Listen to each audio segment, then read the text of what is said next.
This is the man that I dream of when I'm crying late at night. And why would I want to talk to Lenny when I'm sad?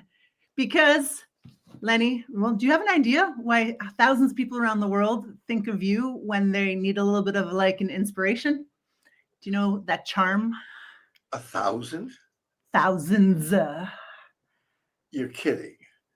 I'm sure you've spoken at more than 2,000 events. Your books have sold 35 billion copies. There are people that are like, Lenny would know how to deal with this. Well, that's what I think. You don't think, you think No, I'm I, the I only one? never think about that. I never What? think about that. Oh, But if it's happening and people are benefiting from it, thank God, that's it. But I don't think about it. I wonder who's thinking about me now. pretty much. It's not Johnny. It's not Billy. It's just go through the list. Hey, were you thinking about me? No. Oh, shit. Wait a minute. Let me find out. Hello, Joe. Are you thinking about me? No? Uh, Go to hell. Yeah. I bet you're thinking about me now. Well, there's a theory that we lived in tribes of 150 people, and that's like the maximum amount of energies that we can even. Yes, you're nodding. Okay. So I've been crying myself to sleep for like 2 weeks because I've been looking at all these people with all these followers on LinkedIn. And I'm so naive and rather honest German Canadian-ish that I didn't really realize that you can buy followers. And I was horrified to find out that you can buy followers. And then I just cried for a week and I'm like, why would people do that? That's so inauthentic. We're supposed to be motivational speakers. How can you lie to your own people? And then I was like, okay, well, we only need 150 people to actually feel safe and good and loved. So number 151 can just go F off, essentially. It's not about being loved and being famous and all this shit that society says will make us happy.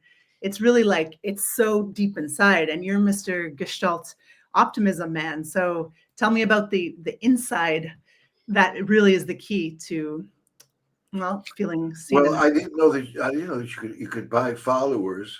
yeah, But why do you think they do that? because then people think they're more famous and credible, and everyone wants to be around the popular kid. Well, it's like the philosophy that money comes to money. Oh. Okay, so the more you have, the more you get, Mm.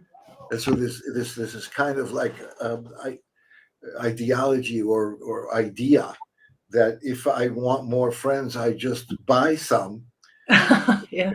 and then people see, oh my God, he's got 40,000 friends. I want to follow him too, or Yeah. her too. You see, so there's that. If I were, I guess I would do that if I were starting out and I wanted to have people pay more attention to my work.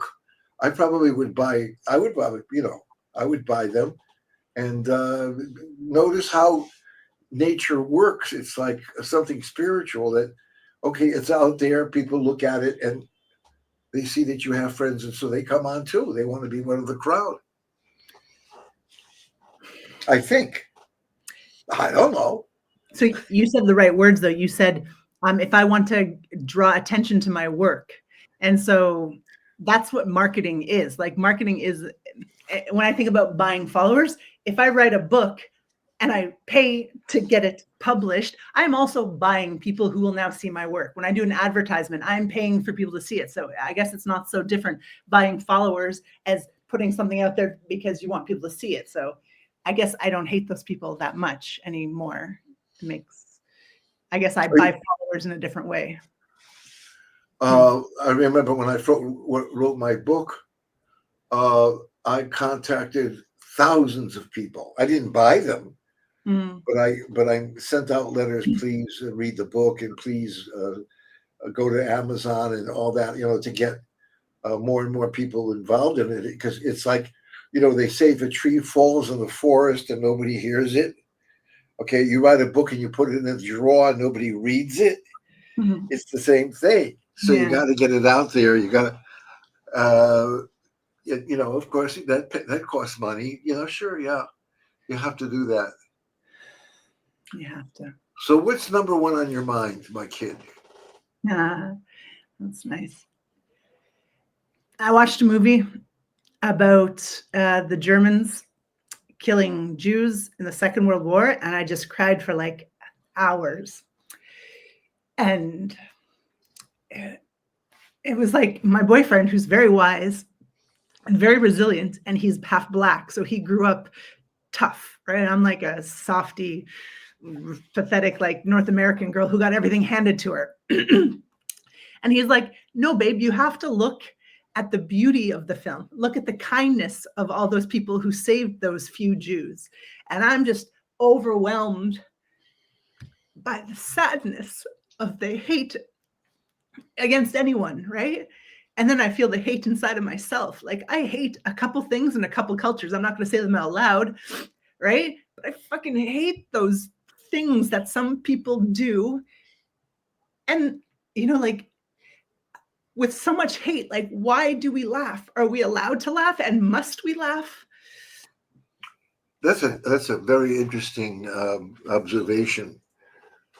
Look, I'm going to get a little bit philosophical with you. I hope you don't mind. May I? Yeah. Okay. There is evil in the world. There is good in the world. And if we go back to the Buddha, there is suffering in the world. There was suffering in the past. There is suffering now. There will be suffering in the future. Okay? What is, was, and will be. There is nothing new under the sun. The question is, you want to know, what do you do with that? Okay? Now, being attached to what's going on is what you're doing. You're becoming attached emotionally, and that is draining, and that's not healthy. Mm-hmm. So you go with the Buddha again. Okay. And the Buddha says, develop a witness stage.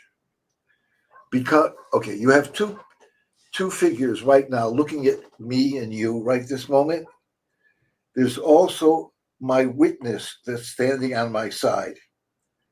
My witness does not criticize me, does not judge me. I judge me. Mm-hmm. Okay, I feel guilty. Mm-hmm. My witness is just saying, I'm noticing Lenny feeling guilty. Okay. I noticed Lenny talking to Jessica, and he can see her, but he can also see his hands on the other side of the screen.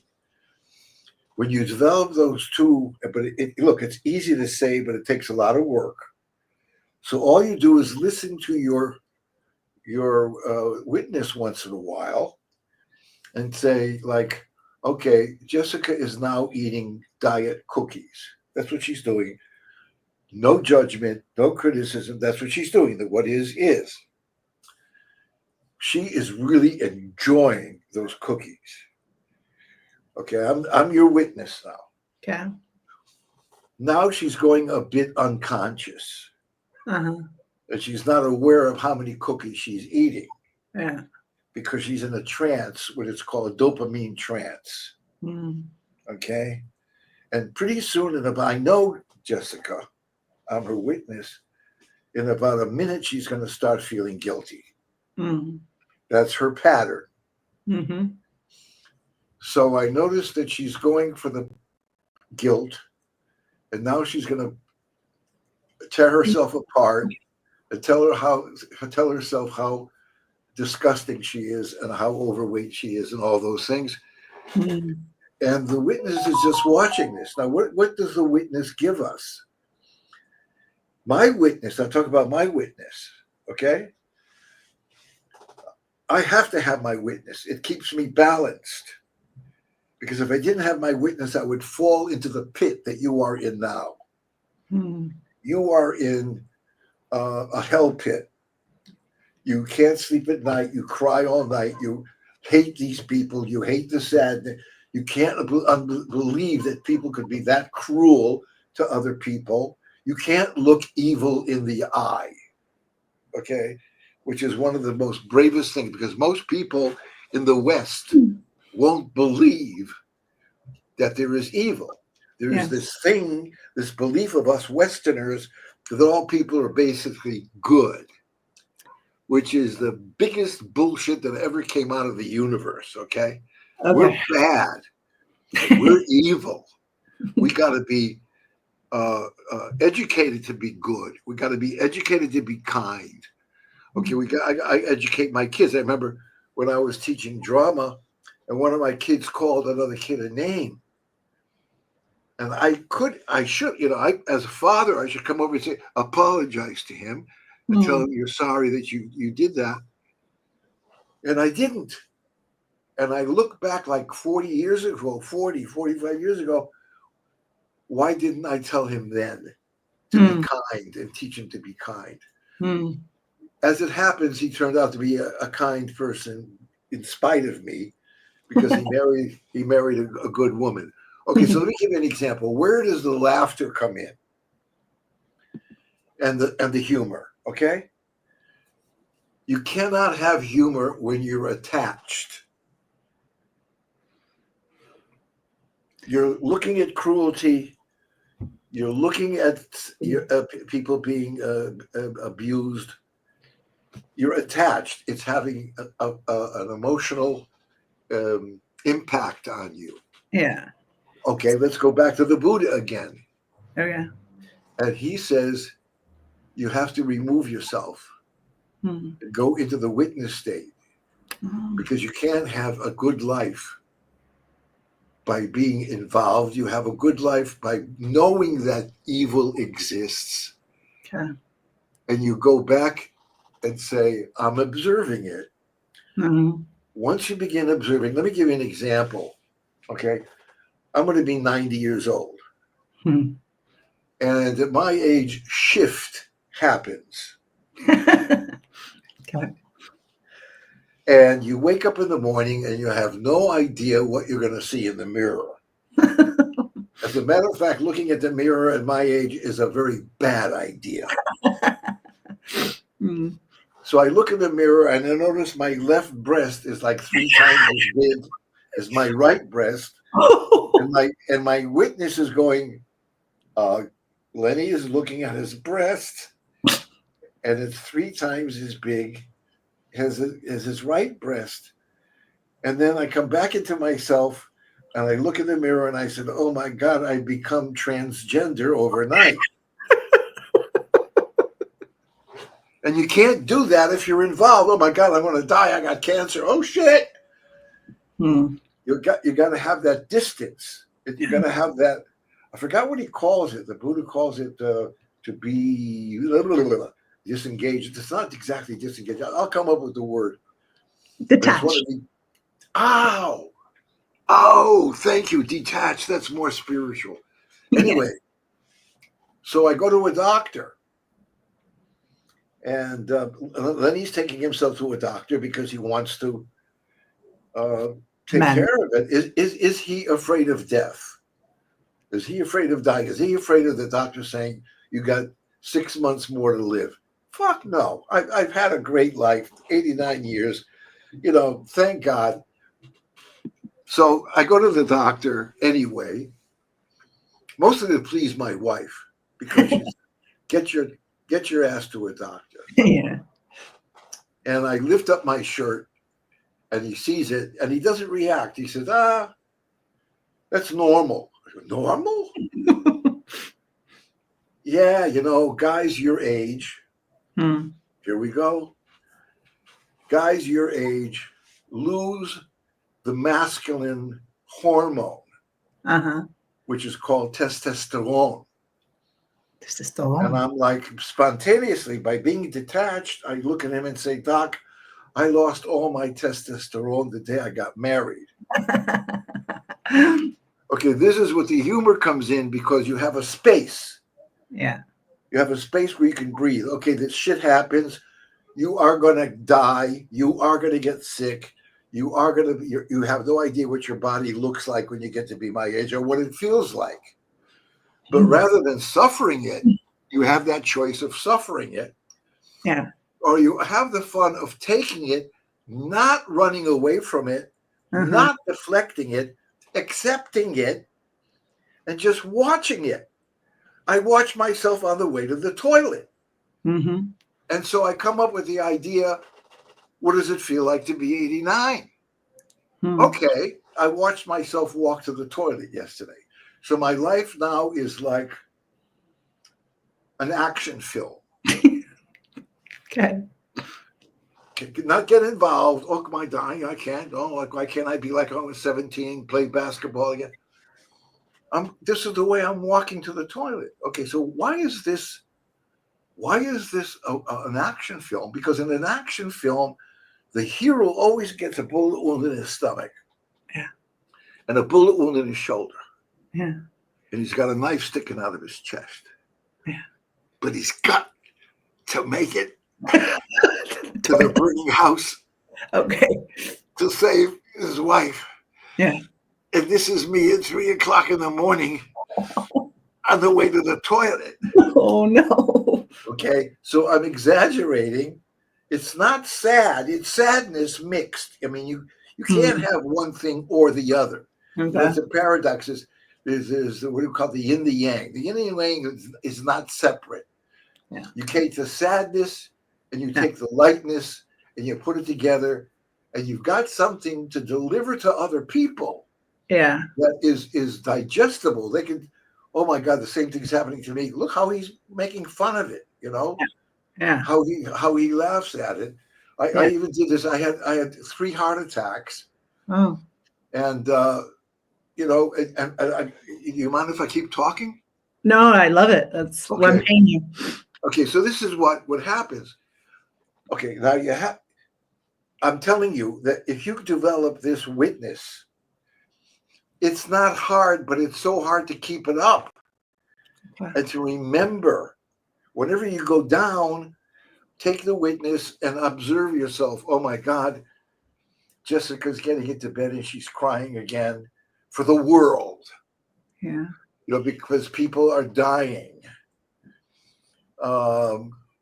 You know, I'm living in a war zone in Tel Aviv, okay? So someone once asked me something that I was very, very sensitive to years ago. How do you feel that the whole world is against you? Okay? The United Nations, Amnesty International, the whole Europe, the whole CNN, NBC, the BBC is, you know, they're out there to eat you.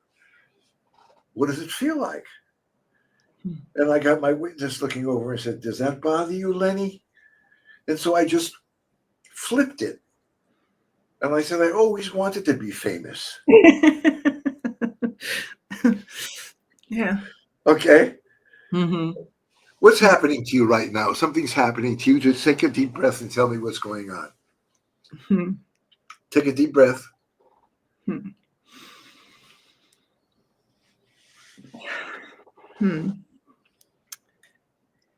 I guess I'm supposed to be like professional on LinkedIn, and if anyone's watching, it's like admitting that there's sadness is so not popular and it's so not professional. It's like we're all lying that we don't fart. We're all lying that our sex lives are fantastic. We're all lying.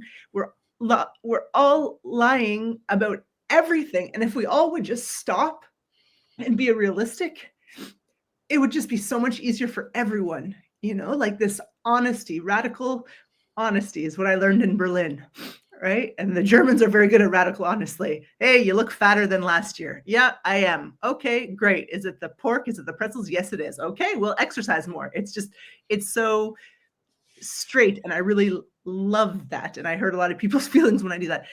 But why is everyone lying so much? Is it fear of death? And if you admit that you're sad on LinkedIn, people don't trust you anymore, and they don't trust you, they don't hire you. Is it like, what is this obsession with being cool? Is it just a survival thing? Why can't we be real? Okay, if I'm your witness now, and I'm not, you know, I'm not being critical or judgmental, I would say wow, Jessica is involved with the world. Why are they? Yeah. She's Yeah. she's taking part of herself, tearing it out of herself, and giving it to the world. Why can't the what would happen? This is not a criticism, but what would happen if Jessica would take back and own all that stuff she's giving to other people? Just take it back to herself. And instead of saying, why are people this Why am way? I? Why am I this way?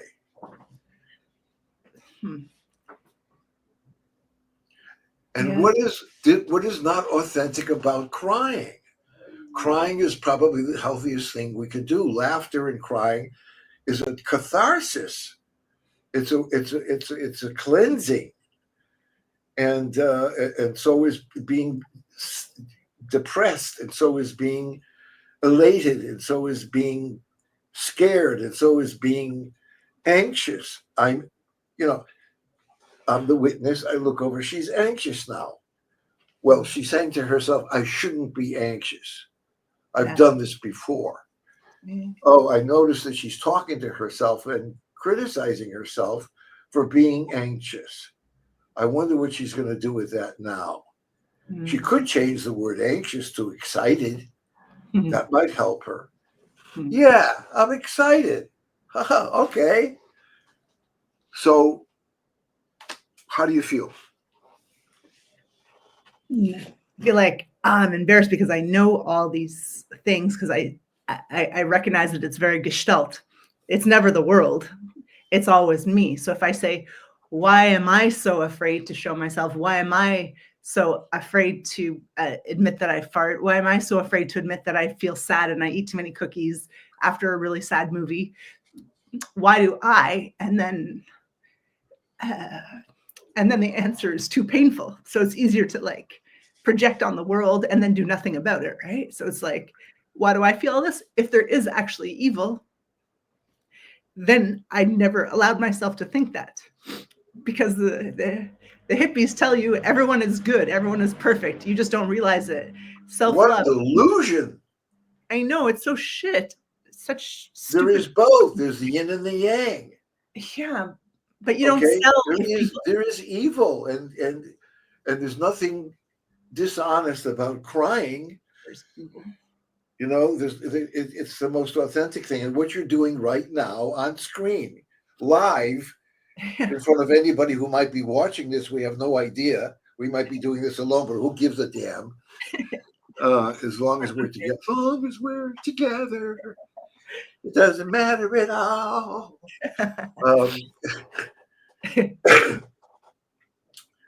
So then you become more balanced. And but I'm just telling you, this takes a long time, Jessica. You develop now today, you're going to develop a witness, and it's going to disappear. And it's going to come back, and it's going to disappear until one day the witness is going to be there a lot. Okay. And you're going to notice yourself a lot, but you're not going to criticize. This Jessica criticizes. This one over here just watches her criticize and goes, she's criticizing herself. That's all. The witness is just bringing it to your attention, to your awareness. There's, in the movie, Tom Hanks, when he's on the island and he draws a face on the ball, and I'm like, I need to draw like a witness, because this guy sits on my table for at least 5 days until I eat him. Oh, you can't see his face, but it's like, they did those studies during COVID. If people talk to just an empty chair, as we do in Gestalt a lot, the empty chair technique, they feel much better, right? And when you are witnessed, I don't know what the quantum physics of it is or the Buddhist explanation, but somehow like stepping out of it is what you're telling me. Buddha says detach from it, seeing it as though it's like him watching a movie, right? And he's just like, oh, Jessica's feeling sad. Jessica's crying, and without the judgment. then I can also step back from there. And from there, I'm like, hey, we can make jokes about that. Is that what you're suggesting from a distance Well, you can't make jokes until you are, with him? what did the Buddha say? What's the word, detached? Yeah. You can't, Okay. because if you're this close to something, it can't be funny. But if you come back a little bit, like I said, I always wanted to be famous. Yeah. You can't get to that place unless you have a breathing room of so like I'm getting pains in my chest, all right? And my witness says, you got pains in your chest. Lenny's got pains in his chest. And I have to make a decision. If I tell my wife I've got pains in my chest, she's going to call an ambulance, okay? If I go with an ambulance, I got to go to ER, okay, emergency room, whatever they call it. Now, there are two kinds of hell. There's hell A and there's hell B. Okay. Hell A is where we're going after we die because we're such Shitheads. shits. Yeah. Hell B is the emergency room. I got to make a decision which one I want. Yes. Because I'm going to die soon. I'm going to die from this. I can feel it. I can feel the sharp pain. Oh. And I got to, yeah, but that's what the distance does. The word again, say it again. Detached. Detached. Okay, it's happening to me. I'm watching myself. I'm saying, oh, he's got sharp pain. But the decision is coming. I would rather die than go to an emergency room. This is exactly what happened. Lenny, are you serious? My witness is going bananas now. Are you serious? You want to die? Yeah, listen, it's an adventure. I haven't done that before. And not only that, it must be a great place because nobody ever comes back. Totally. So I don't tell my wife. I don't, because I'm choosing death over hell. And I go to a doctor, and everything I'm telling you is absolute truth. But as I'm experiencing this, I'm taking my witness with me who is reporting to me. Yeah. And I go to a doctor, a cardiologist. He examines me, and he says to me, there's good news and bad news. I said, what's the bad news? He said, you're 99% blocked in your arteries. You're going to die. But I'm going to call my good friend, Dr. George, who is an expert in putting in stents and stuff. Now, he's overly busy. I mean, overly busy. But for me, he's going to get you in to the best place you could possibly be, which is a place in Herzliya in Israel. But you got to get there right away. Okay. So I'm out the door, and my witness says, he said there's good news and bad news. Ask him what the good news is. So I said, so what's the good news? And he said, well, if there's any screw ups, you can't die young. He was also distancing himself from not, it's like when no surgeon would ever do an operation on a family member. Yeah. Because you're too, close. They would not allow that. Imagine doing neurosurgery on your 4-month-old son. That's not going to happen. Gotcha. You can be present in the room with the doctor. Yeah. Anyway, I go to the doctor, and I'm in my wheelchair, and I'm bringing my wife and her sister with me. And I'm listening to my wife. Why didn't you tell me? Why didn't you tell me? I said, because I didn't want this. So I get into the doctor is really, bitch busy. And he looks at and he says, okay. I said, Doc, I got my book for you. I wrote a book called Everlasting Optimism. Oh, nice. And I said, I want to give it to you. Yeah. Which is a good thing to do whenever you go to visit. If you have a book or anything, and you go for somebody for something you need, Yeah. give them something, show them some appreciation. Mm. And he said, okay, put it over there on the shelf. And I said, look, I want to autograph it for you. Mm. And he said, later. Oh, nice. And I said, Doc, later, if there is Oh. a later. And he picks up the book and he says, Everlasting Optimism. Get on the table. You'll survive. I did. Yeah, you did. And he starts to talk to me, when you go through this trauma of getting, all the crap happening in your chest and everything, you don't come out normal. Your head is like, and somebody says something to you and it sounds like they're talking gibberish. So I said, look, Doc, I can't understand a word. I know you're busy, but just wheel me out. My wife is sitting out there. Explain it to her, and she'll explain it to me when I'm out of my trauma. Yeah. And so he goes out and he explains it to her. He goes, I mean, that's what I hear. Yeah. And when I got home, I said, what did he say? He said, one more minute and you would have been over. Yeah.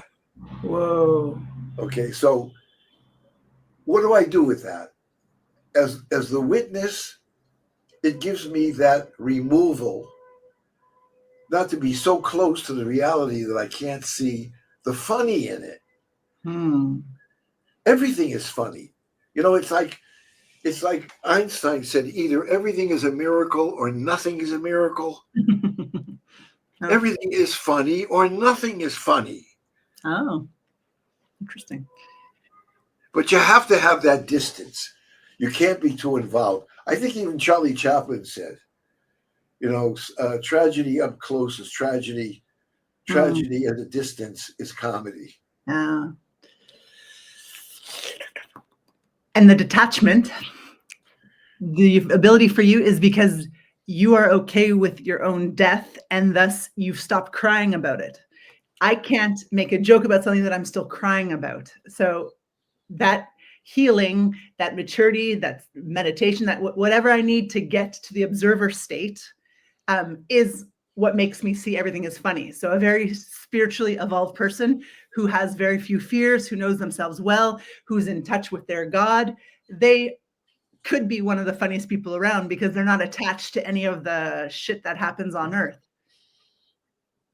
So, instead of like meditate, I've never wanted to meditate because it's the most boring thing on earth. I don't have a lot of trauma. So all I do is just feel my body getting number and think about how hungry I am. Right. So there's no spiritualness in meditation for me, but I've always been told the more you meditate, the closer you get to enlightenment. And I was like, that sounds boring. But now if I know that enlightened people are the funniest people on earth, that is my motivation.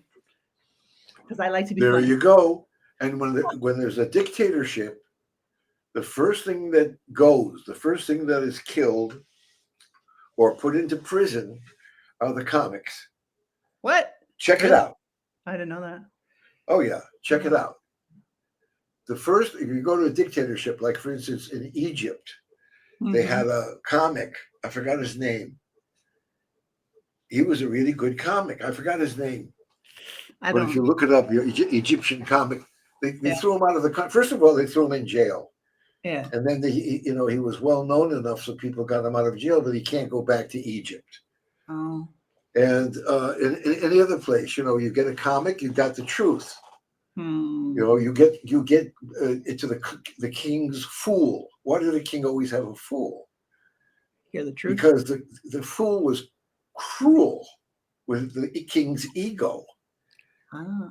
And the worst thing that can happen to anybody who is a leader is the ego. You can't get into heaven with an ego, and you can't lead with an ego. If you do, then you're the Pharaoh of Egypt, and then your heart hardens, and just read that part, where Mm. Moses keeps coming back. Anyway, so yeah, and if you watch comics, really good ones, Mm-hmm. they talk about subjects that are very, very, very hard to talk about. Transgender and cancel culture and all that. And there's one. He's so funny. His name. He's a good example. His name is Nicholas, and I forgot his last name. I'll look it up. He's from Iran, Okay. and he talks about stuff, and he drives people hysterical because he says stuff that everybody else is afraid to say because they'll be called racist. I mean, Yeah. even the police won't arrest certain people of certain color because they'll be considered racist, and he comes right out with it and talks about it as if there are two dolls. They're making Barbie now into a young white girl living in England who is being groomed by the Pakistans. That's the new Barbie.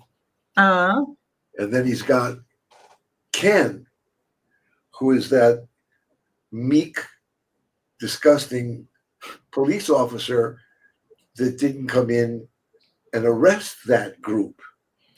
So he's talking about, he takes all these images and Nicholas something, look him up. okay. And he's got it down because he knows how to talk about stuff and not get preachy about it. Because once you start getting into it and you're too involved in it, you become a preacher. Yeah. Good point. Writing that down. Preachy. Distance. Watch a little George Carlin. Okay. Colin. Bill Burr. Oh. Also, there's what's that? It'll come to me. At my age, you have senior moments Yeah. where you can't remember anything, like Dave Chappelle. Oh, okay. And then watch Jimmy Fox's special on Netflix where he talks about having an attack, a stroke, and he makes it funny. And he even says, why do I do this? He says, because if I can find the funny, I can survive. Yes. But finding the funny, you have to have, give me the word again. Detachment. Detachment. You cannot be attached. You have to know, you're not running away. Yeah. You know there's evil in the world. Okay. You know that people are rapists and they're pedophiles and everything. They exist. Yeah. You don't run away from it, but you distance yourself enough to be able to see something in there that you wouldn't have seen if you were too up close to it like this. Yeah. But you put it up like this, you can see something in it. So, in a very practical way, I watch a movie that makes me way too emotional. Okay, I haven't detached from that yet. So, like in a practical way, do I not watch those movies, or do I practice more detachment, or do I look evil more in the face? Like, do I? It was just 2 days ago. So I'm at this level. I'm horrified at what I could do if someone stuck a gun to my head and said, kill that person. I would do it. I'm horrified that I would do that. I'm horrified that I push people on the metro sometimes, pretending that I didn't push them with my bag because they're in my way. I'm horrified at what's inside of myself, and I see it out there. So do I admit, Jessica, there's evil in you? And like that wolf story, right? The little boy, and he's like, there's two wolves, evil wolf and good wolf. It depends which one you feed. So me admitting that I have evil in myself is part of my detachment, the yin and the yang. Would you think Buddha would suggest that for me? Yeah, to accept everything in yourself, because you are everything. Okay. You are everything. I mean, everything that scares you, everything that makes you disgusted, everything that makes you cry, everything that makes you angry is you. You're looking at a part of yourself that you can't accept. It's called projection. Okay? Yeah. Movies are made to make you cry. So cry. Yeah. There's nothing wrong with crying in a movie. I went to a movie once. Somebody told me I was going to cry. This was way back in the 70s. It was called, the alien that comes and plays with the kids. E.T. E.T. And Yeah. they said, you're going to cry. Uh-huh. And I said, I am not going to cry. So E.T., what do they do? It's brilliant. They send him to the hospital. He almost dies. He doesn't die. He comes out. He says, what is there to cry about? So all of a sudden now E.T. has to go back to space. Yeah. And he wants to express his feelings, and he doesn't know English very well. And he looks at the kid that he has this relationship with, and he points to his heart, and he goes, ouch. Oh. I fell on the floor. I said, no. And the students, I said, get back in there. I am not going to cry. Just for that one, ouch. He learned one word. He hurt his hand. He said, what is that? He says, ouch, ouch. Goes, ouch. Oh. And the kid looks at him in his eyes. He goes, ouch. Oh. So movies are supposed to make you cry. But the thing that you're asking me is, should I accept these things? Absolutely. Accept the evil in you. It exists. Accept the angel in you that exists. Accept the devil in you that exists. Accept the God in you that exists. You're not going to use it every day. There's a killer in you. You would kill. If you had to, you would kill. There's a killer. No, I would never kill. Yes, you would. If it came down to it, and somebody very dear to you is being, and all of a sudden you become the Hulk. Yeah. So if you accept all these things, it becomes a part of you, and you don't have to project them anymore. Okay. On other people. Why are they? Why are this? Why are you? It's me. And then I cried that I have all that evilness in me, and then I accept that that's just human nature, and I can stop crying about it. It's not like I'm flawed, and you're less evil than me. You're just as evil as me. Trump is just as evil as me. No, let's not go there. Some people are more evil, aren't they? No, I don't know. There are degrees to evil, but you're crying about it is very natural, normal, and healthy. The fact that you accept that you have this evil in you is a new way of owning more of yourself. There's more Jessica, because you're giving this away to that evil. You're giving this away to that cruelty. Take it all in. I'm the cruel, evil part. It doesn't mean I am cruel or evil. It means I have it in me. I don't use it because I was raised in a home where I was taught to be kindness and love your neighbor as yourself and turn the other cheek and all that. And that's education. But you were born evil. That's so reassuring. Thank you. Because we forget. And I was telling Lenny before we started, people, that I spent 5 days at home. I went to the supermarket once in 5 days, but I literally have been on LinkedIn for 14 hours a day for 5 days straight without any human contact except for my sick boyfriend when he comes home. And it's horrifying because it's this other world of image only. And it's not real. It's like I'm living in a virtual world of everyone's convincing each other that we should hire us and we're the best accountant out there and I'm the best life coach out there. And no one's saying, hey, I'm a little bit evil. I really wish I could throw those people off a cliff. And if I said that, no one would ever hire me. Right. So it's we're just fucking lying to ourselves and to everyone. This is not new. Anyone in the spiritual world knows that we're just in delusion all the time. But it's terrible, and I don't want to do it for 40 more years. But how am I going to make business if I don't play the game?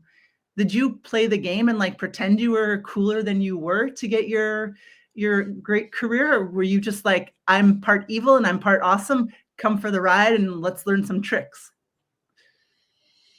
Well, I was just being me. Hmm. And I had an image once, a vision. And I think that's the way God talks to me, Hmm. through images. And the image was a motorcycle warming up. Very, very special motorcycle going. And the message was, don't go now. Warm up. Hmm. Do a lot more open mic. Do a lot more stuff voluntarily to get your because we're gonna, the message was we're gonna take off. But if you do it too soon, there could be repercussions. So I did volunteer work, speaking, workshops, and then got paid very little. And then at those days, that was back in the 90s, there was no internet. So you either got a lot of faxes or phone calls.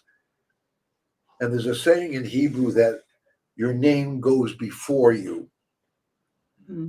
So that when people start talking about you, you got to have this guy over to talk to your group because he's hysterical. And he also gives a beautiful message, which is name. And so the phone rings, it wasn't internet. Back in the 90s, very few people had internet.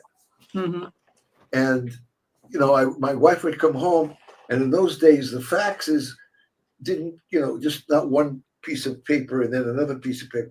It was all attached. Oh. And she said, I couldn't get into the house. Wonderful. And this and this and this. And then you start to raise your prices. Okay. And people start getting pissed off. And they start trying to negotiate. And then you have to go through that because that is part of the journey. Testing yourself, how can you negotiate, where you fall apart because you don't think you're good enough. Maybe this person is right, I'm charging too much. I got faced with it, and it hurt me very much when a woman said, you charge too much. And people here in this country, they look at you and say, what, for an hour? You get that? You would never say that to a heart surgeon. For an hour, you get all that. Yeah. So, so you have to go through that because that's part of the journey. And the journey is what makes you who you are. The journey, I say, this is my way of looking at it. The journey makes you into a warrior because you really discover who you are. You find out that you're the pleaser and you want to do it for free and you don't want to take money from people, and money is disgusting and money is the root of all evil, and a camel can't go through a needle and all this stuff that we learned. Yeah. And all of a sudden, you break through that. Yeah. And you never end. Look, I'm 90. I'm not finished. I'm not finished learning, growing, and being that warrior. Just because I've been all through this for 30, 35 years, it doesn't mean I've arrived anywhere. It means that, okay, it's like, what is it called? The Lord of the Rings. The minute you finish these monsters show up. It's the same monster, but they got a different, thing on them. These monsters go like this, and these monsters go like this, but they're still the same monsters. You got to fight them. If you don't fight them, you're going to get eaten up. But if you do fight them and you win, you become a stronger warrior. That's what it's all about. That's what the whole path is the warrior's path.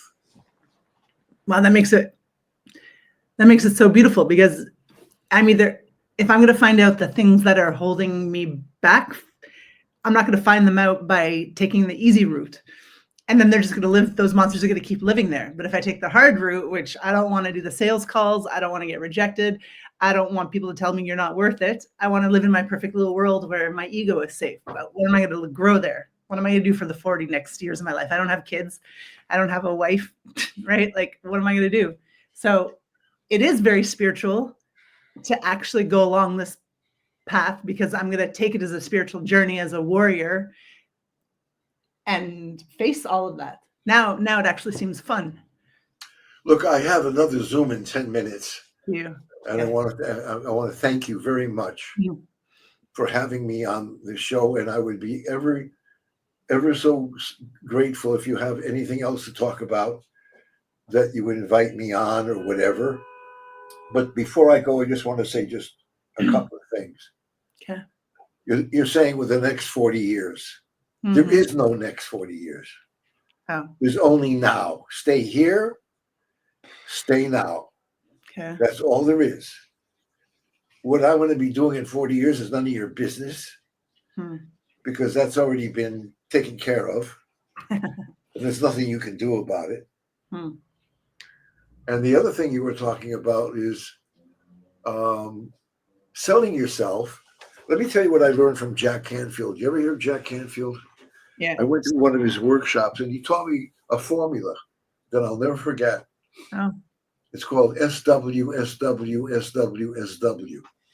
So what? What? Well, yeah, you call it, you make a call, or you make a thing, you make a connection, some will. Oh. You make another connection, some won't. The third connection is so what? And then the fourth connection is someone's waiting. If I keep doing this, if I keep throwing the ball towards the basket, I could be the worst basketball player in the history of the world. One of them is going to go in. Yeah. And so he had a way of saying thank you to the people who would say no. Because you're bringing me closer to the one who's going to say yes. So if he would try to charge, let's say, $20,000, and someone would say no, he would say thank you for the $2,000, because I'm getting closer. Every call is 2,000 closer to his 25 grand. How do you feel? Renewed. Okay, good. I'm very glad. You look good. You look much better. I have to go. I have another Zoom, darling.